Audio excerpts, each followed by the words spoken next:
I'm previewing the Thursday night football game, the Bucs versus the Bears, coming up next.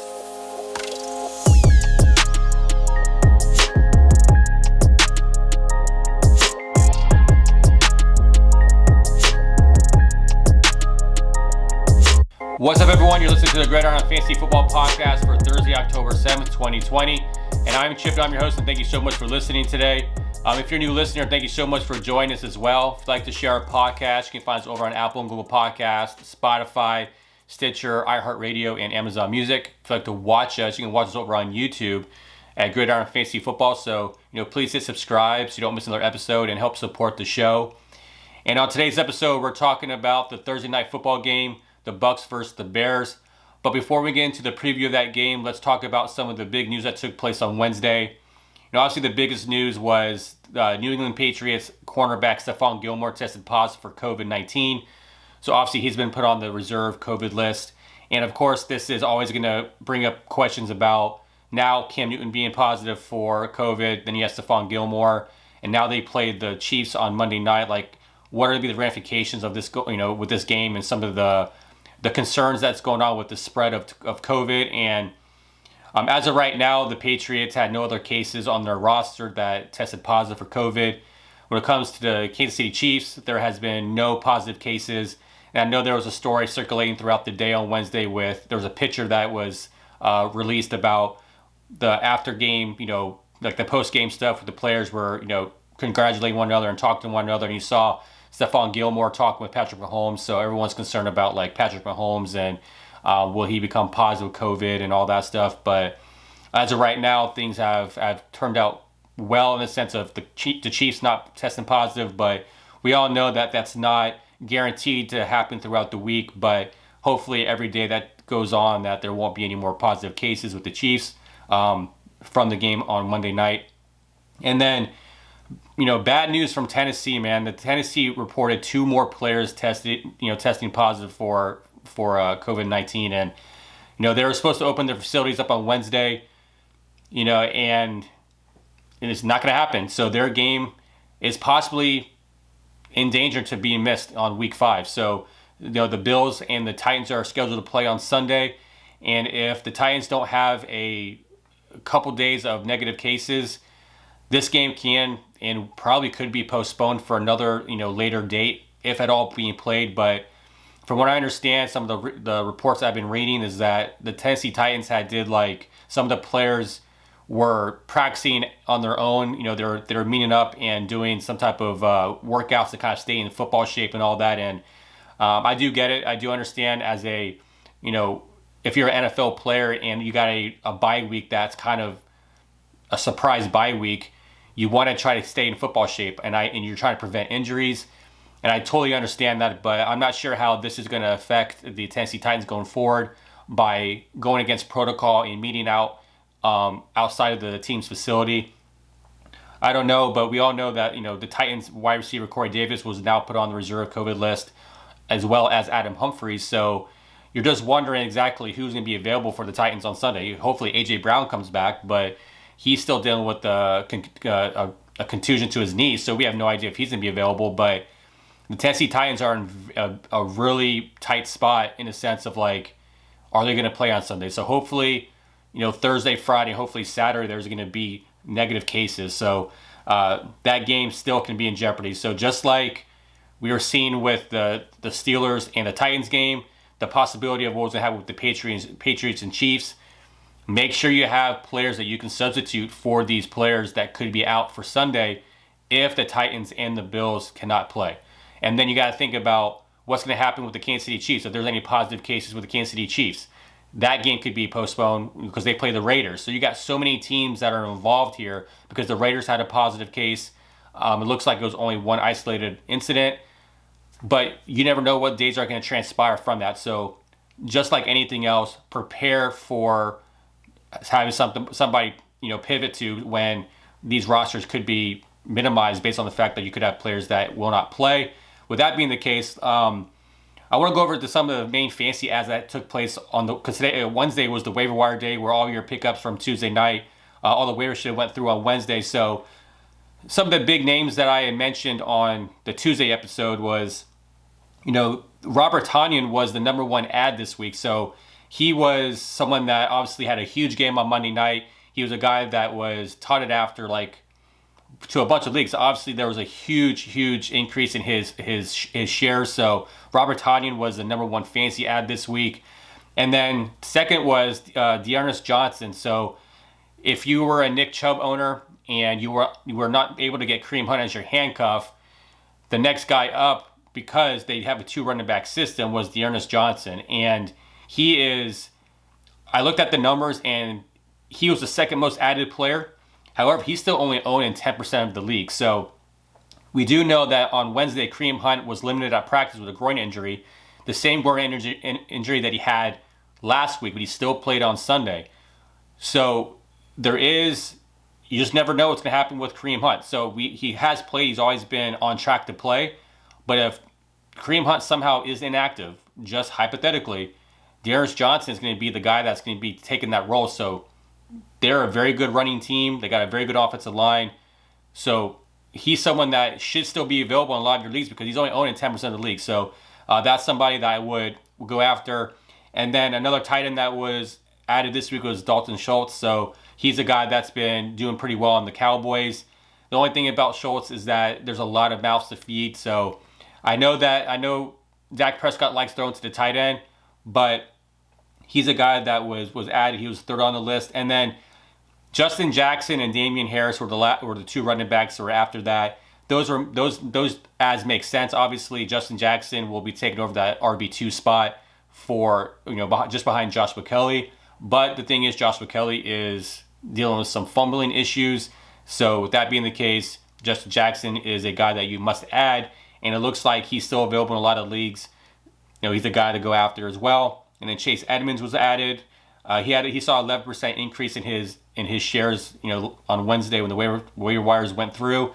And then T. Higgins, he was the wide receiver that went through. He was a guy that a lot of people are taking after week 3, but he was still available in a lot of leagues after week 4. So he's a guy that I picked up. He was the number one ad that I added in my league. So that's a guy that saw a 9% change in his fantasy value or his fantasy stock, in the sense of his ownership.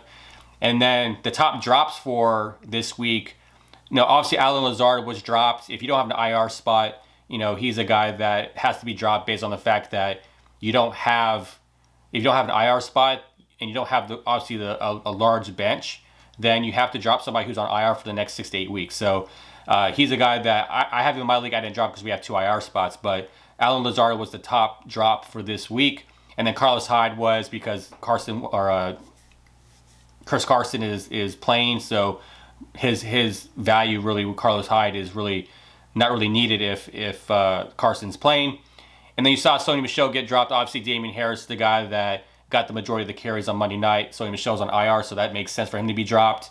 And then what's an interesting name on this list was Dion Lewis. So after Saquon Barkley went down, Dion Lewis was the hot guy to go after because we figured, hey, he has to go. The workload has to go somewhere. But just like was predicted, Dion Lewis was never a workhorse running back. He was a guy that was the change of pace back. He was the guy who caught passes out of the backfield.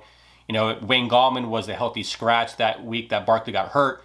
So then you saw that Wayne Gallman got the majority of the carries, and then you got Devontae Freeman who came in. He's the one who's leading the backfield in the carries even last week.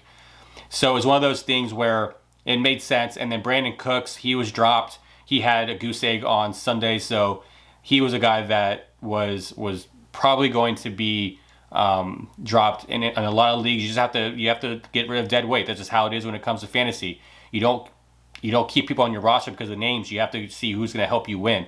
And then Marvin Jones, he was dropped, and this makes sense too. Marvin Jones has not had a decent season at all, and he's on a bye week. So if you need to grab somebody that was hot on the waiver wire, it makes sense. Marvin Jones is a guy that you can probably drop, and then if you really need a receiver, pick up. I don't think he's a guy that everyone's going to be going after with any type of fab. He may just be a bye week fill-in, but he was dropped as well. So those are some interesting names that were added and dropped this week after the waiver wire claims were going through. So that being the case, let's go into the Thursday night football game. So this game is hopefully one of the better Thursday night football games. We have the Bucs versus the Bears, and the Tampa Bay Bucs are favored by 4.5 points. The over/under is 44 points, and I think the Bucs do go on the road and win. Watching the Bucs and watching Tom Brady, I'm still, I was skeptical of Tom Brady when he first came to the Bucs, only because I know that Bill Belichick is known for getting rid of a player a year early than a year late.